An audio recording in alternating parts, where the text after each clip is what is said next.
सुनो सुनो सांवरे की बंसी है बाजी, नैनों में प्यार का कजरा लिए जी। सुनो सुनो सांवरे की बंसी है बाजी, नैनों में प्यार का कजरा लिए जी।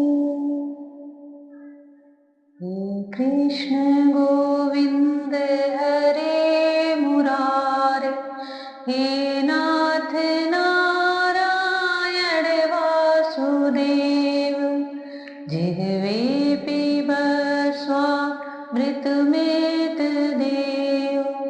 गोविंद दामोदर माधवेति, गोविंद गोविंद माधव मुरारी, हे नाथ नारायण वासुदेव।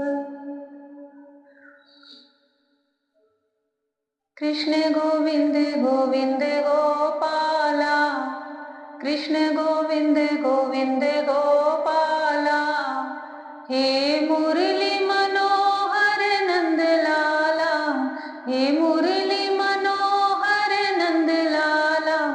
कृष्ण गोविंद गोविंद गोपाला, कृष्ण गोविंद गोविंद गोपाला।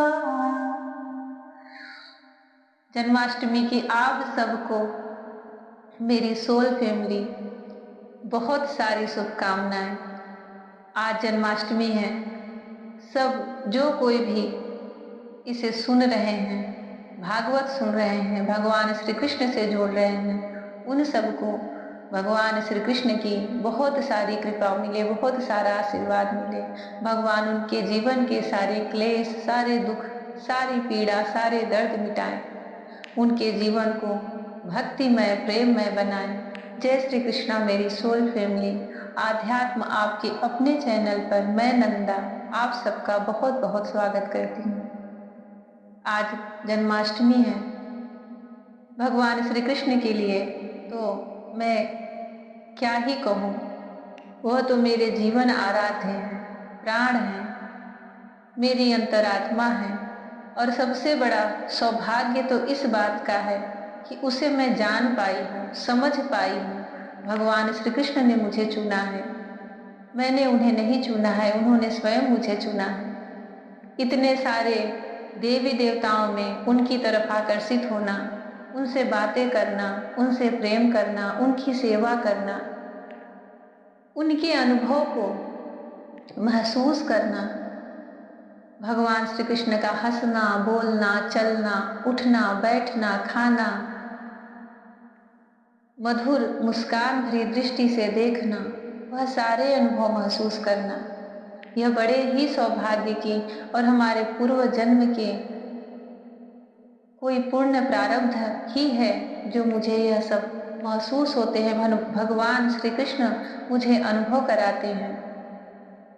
मैं यही चाहती हूँ कि वह कृष्ण सबके हृदय में अपनी वह मधुर मुस्कान भरी छवि दिखाए, सबको अपना वह दिव्य प्रेम दे, दिव्य ज्ञान दे, सबके हाथों में अपनी जो एक रक्षा सुरक्षा की भाव होती है उसे पकड़ा दें, ताकि सब अपने जीवन की बागडोर उनके हाथों में सौंप कर निश्चिंत हो जाएं। सबको अपने जीवन की चिंता रहती है कि अब आगे क्या होगा, अब आगे क्या होगा, चलो अच्छा यह हो गया, इसके बाद क्या होगा। परंतु वह कब तक, जब तक की आयु है। परंतु जो श्री कृष्ण से जुड़ जाते हैं उन्हें इस देह की, इस आयु की चिंता नहीं रहती। उन्हें तो उस अंत समय की चिंता रहती है कि जब मेरे प्राण छूटेंगे, जब मेरा अंत समय आएगा, तब श्री कृष्ण रहेंगे ना। उस समय मेरे नैनों के सामने, मेरे नैनों के दृष्टिगोचर वह सामने मेरे मुस्कान भरी छवि में मुझे देखते तो रहेंगे ना। कहीं मेरा मन संसार की ही बातों में इधर उधर न उलझ जाए, कहीं मेरा मन संसार के किसी भी व्यक्ति में, किसी भी वस्तु में मोह से न लग जाए, मोह में न फंस जाए। यह चिंता सिर्फ हमारी नहीं, यह चिंता हर भक्त की होती है।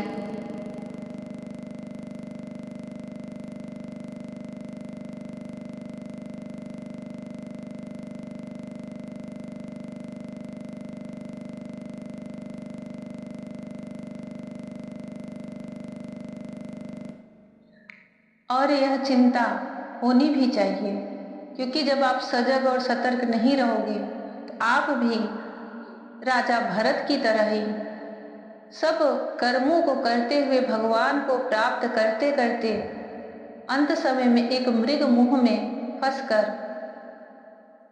भगवान के निज धाम को जाते जाते वह उस मृग मुंह में ऐसे फंसते हैं कि फिर उनका जन्म ही मृग का होता है।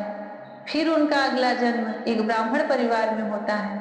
उनके इसी पवित्र चरित्र का वर्णन श्रीमद् भागवत महापुराण में प्रारंभ होने वाला है और मैं यह सबसे कहूंगी कि इसका वह पूरा अध्ययन अवश्य करें। इससे हमें भगवान की जो अब सूक्ष्म माया होती है, मोह होता है, उसकी बारे में हमें ज्ञान मिलता है, हमें अनुभव मिलता है कि हम कैसे प्रतिदिन के दिनचर्या में चलते फिरते अपने जीवन को जीते हुए भक्ति करते हुए हम कैसे मोह में फंस जाते हैं या फंसे रहते हैं। हम उस बारीकी को समझ सकते हैं, उसका अनुभव कर सकते हैं और अपनी भक्ति को और प्रगाढ़ भगवान श्री कृष्ण के प्रति कर सकते हैं। बहुत ही पावन, बहुत ही पवित्र, बहुत ही निर्मल चरित्र है राजा भरत का, जो भगवान ऋषभदेव की सबसे ज्येष्ठ पुत्र थे। और यह श्रीमद् भागवत का एक बहुमूल्य चरित्र है। मेरे भी हृदय को यह चरित्र बहुत ही स्पर्श करता है। जब मैं प्रथम बार भागवत पढ़ी थी, सबसे अधिक मुझे इसी चरित्र को पढ़ करके मेरे मन में इस भागवत का प्रभाव पड़ा था। ऐसा ज्ञानी, ऐसा विरला, ऐसे तपस्वी मुनि एक नन्हे से मृग के बच्चे में उनकी सारी तपस्या कहाँ चली गई, ऐसे मोह में फंस जाते हैं। श्रीमद् भागवत महापुराण का प्रथम स्कंद चल रहा है। श्रीमद् भागवत महापुराण का पंचम स्कंद चल रहा है और इसमें 7वां अध्याय भरत चरित्र का है। जो कोई भी इसे अध्ययन कर रहे हैं वह इसके महात्म्य से करें तो इसके पाठ का क्रम संपूर्ण होता है। श्री सुखदेव जी कहते हैं, राजन, महाराज भरत बड़े ही भगवत भक्त थे।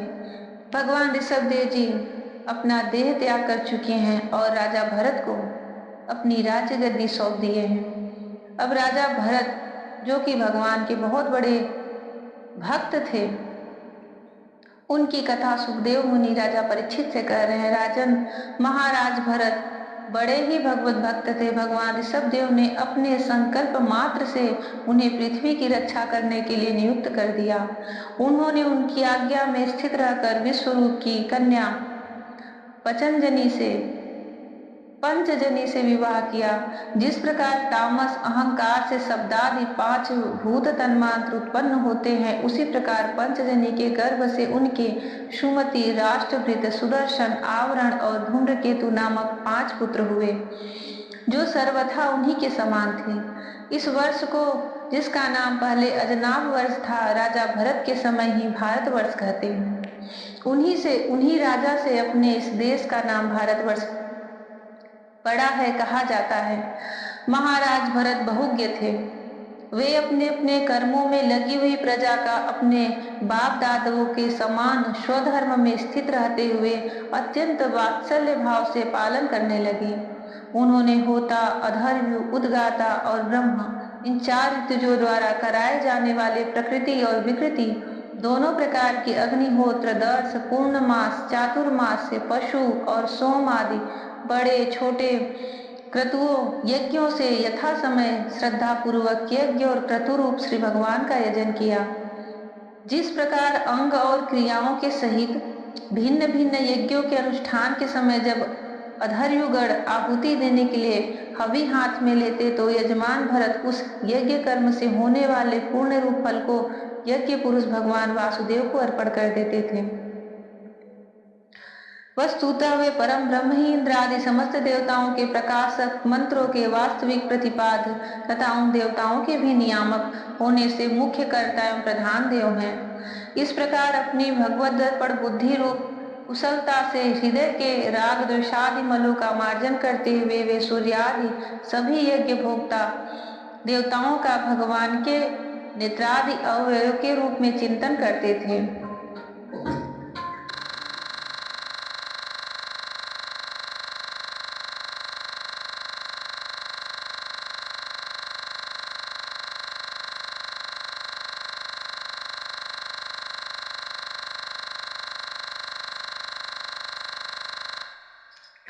इस तरह कर्म की शुद्धि से उनका अंतःकरण शुद्ध हो गया।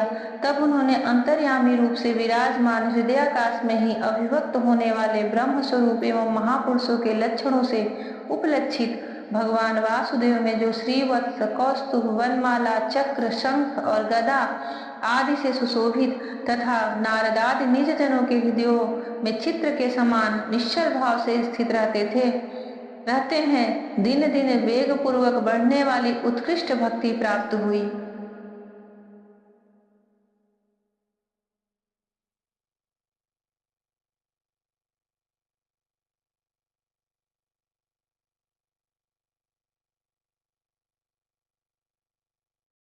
इस प्रकार 1 करोड़ वर्ष निकल जाने पर उन्होंने 1 करोड़ वर्ष इतनी आयु थी उनकी। इस प्रकार 1 करोड़ वर्ष निकल जाने पर उन्होंने राज्य भोग का प्रारब्ध छीड़ हुआ जानकर अपनी भोगी हुई वंश और परंपरागत संपत्ति को यथा योग्य पुत्रों में बांट दिया। फिर अपने सर्व संपत्ति महल राजमहल से निकलकर वे पुलह आश्रम हरिहर क्षेत्र हरिद्वार, जिसको हरिद्वार भी कहते हैं, में चले आए।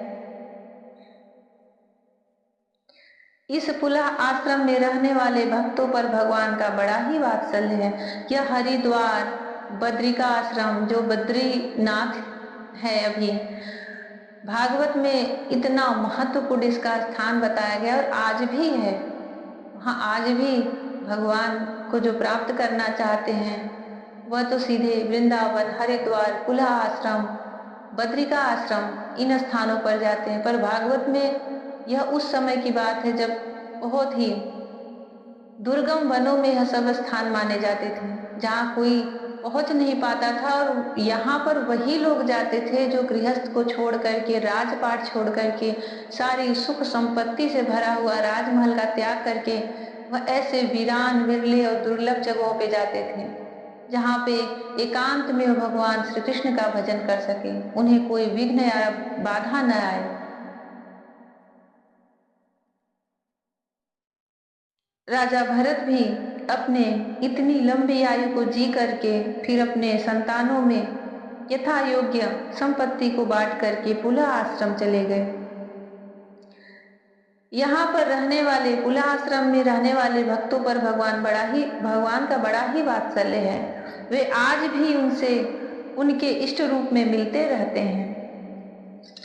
वहाँ चक्र नदी, गंडकी नाम की प्रसिद्ध सरिता चक्राकार सालग्राम शिलाओं से, जिनके ऊपर नीचे दोनों ओर नाभि के समान चिन्ह होते हैं, सब ओर से ऋषियों के आश्रमों को पवित्र करती रहती है। यह पुलह आश्रम हरिहर क्षेत्र, जो हरिद्वार नहीं, यह पुलह आश्रम हरिहर क्षेत्र अभी जहाँ गंडकी नदी है, जिसको सब बोलते हैं कि वह नेपाल में है, जहाँ पर शालिग्राम की शिला, जो छोटी मूर्ति होती है शालिग्राम भगवान की, और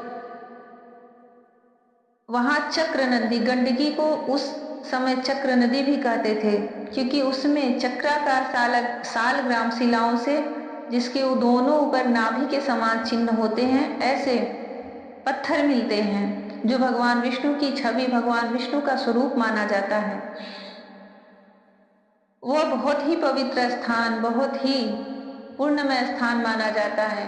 वहीं पर भगवान महादेव को जो अति प्रिय है महाबिल्व पत्र, जो कि 12 पत्तों के होते हैं, 21 पत्तों के होते हैं, 9 पत्तों के होते हैं, वहीं पर उन्हीं के वनों में पाए जाते हैं, क्योंकि वह बहुत ही पवित्र क्षेत्र था और भागवत में आप सुनेंगे तो बहुत सारे उस समय के जो राजर्षि थे तपस्या करने के लिए उधर ही प्रस्थान करते थे। बड़े बड़े ऋषि मुनियों के वहां पर आश्रम हुआ करते थे।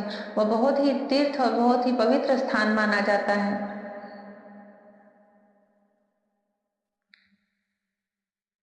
और वहां आज भी भगवान इष्ट के रूप में अपने भक्तों से मिलते ही रहते हैं। वहां चक्र नदी गंडकी नाम से प्रसिद्ध है। सरिता चक्राकार सालग्राम शिलाओं से, जिनके ऊपर नीचे दोनों ओर नाभि के समान चिन्ह होते हैं, सब ओर से ऋषियों के आश्रमों को पवित्र करती रहती है। वहां बहुत सारे ऋषियों के आश्रम रहते थे। उस पुलह आश्रम के उपवन में एक स्थान में अकेले ही रहकर वे अनेक प्रकार के पत्र, पुष्प, तुलसी दल, जल और कंदमूल आदि फलादि उपहारों से भगवान की आराधना करने लगे। इससे उनका अंतःकरण समस्त विषयाभिलाषाओं से निवृत्त होकर शांत हो गया और उन्हें परम आनंद प्राप्त हुआ। इस प्रकार जब वे नियम पूर्वक भगवान की परिचर्या करने लगे तब उससे प्रेम का वेग बढ़ता गया। यह भक्ति, भगवान कृष्ण की भक्ति प्राप्त करने का यह सबसे ही सरल और सबसे सुंदर मार्ग है। सबसे पहले उनकी सेवा करनी प्रारंभ करनी चाहिए। सर्वप्रथम आप भगवान की सेवा, आपके पास जो कुछ भी सुविधा अनुसार है उनकी सेवा करना प्रारंभ करो। फिर उसके बाद आपके सारे जो दुर्विकार होते हैं मन के, वो सब दूर हटते हैं। विषय वासनाओं से आपका मन मुक्त होता है, मोह से मन मुक्त होता है और फिर जो अंदर एक शुद्ध प्रेम, शुद्ध आनंद का उदय होता है वह अनिवर्चनीय है। वह शब्दों में कहा ही नहीं जा सकता, किसी वचन में नहीं कहा जा सकता। और फिर उसके बाद आपका प्रेम दिन पे दिन बढ़ता ही जाता है, उसका वेग बढ़ता है, उसका प्रवाह बढ़ता है, उसकी धारा बढ़ती है, जिससे उनका हृदय द्रवीभूत होकर शांत हो गया। आनंद के प्रबल वेग से शरीर में रोमांच होने लगा तथा उत्कंठा के कारण नेत्रों में प्रेम के आंसू मड़ आए, जिससे उनकी दृष्टि रुक गई। अंत में जब अपने प्रियतम अरुण चरणार बिंदों के ध्यान से भक्ति योग का आविर्भाव हुआ तब परमानंद से सराबोर हृदय रूप गंभीर सरोवर में बुद्धि के डूब जाने से उन्हें उस नियम पूर्वक की जाने वाली भगवत पूजा का भी स्मरण न रहा। और यह अवस्था एक जो श्रेष्ठ भक्त होते हैं, जो भगवत भक्ति में दिन प्रतिदिन उनका भक्ति का वेग बढ़ता है, वह और डूबते जाते हैं, उनकी यह दशा अवस्था आती ही है। एक समय ऐसा जीवन में आता है कि आप न कोई नियम कर पाते हो, न कोई सेवा कर पाते हो, क्योंकि ऐसा नहीं कि मन नहीं है, मन भी, जो मन भगवान की सेवा में लगता है वह मन भी भगवान श्री कृष्ण में लग जाता है, तो वह नियम, वह सेवा भी नहीं हो पाती। वह भी एक बोझ जैसा, कार्य जैसा लगने लगता है, भगवान के मिलन में बाधा लगने लगता है। महाराज भरत जो राजर्षि थे उनकी भी वही दशा आ गई थी और वह सबसे उत्तम दशा होती है। आप भगवान के भाव में इतने मगन रहते हो कि शरीर की भी सुध नहीं रहती और इतना रोमांच, इतना अंदर से उद्रेक रहता है प्रेम का, भगवान के अनुभव का, कि कुछ किसी भी चीज की सुधि नहीं रहती। जो भी भक्त होते हैं उनके यह सबसे बड़े लक्षण होते हैं। आप किसी के शरीर में अगर ऐसे लक्षण देख रहे हैं तो समझ लीजिए कि बहुत ही श्रेष्ठ, बहुत ही उत्तम भक्त है।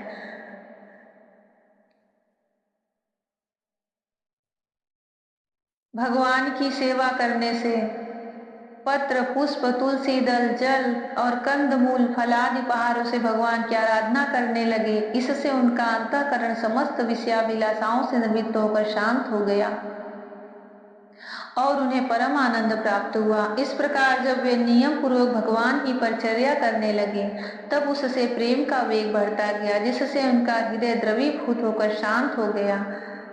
आनंद के प्रबल वेग से शरीर में रोमांच होने लगा तथा उत्कंठा के कारण नेत्रों में प्रेम के आंसू मड़ आए, जिससे उनकी दृष्टि रुक गई।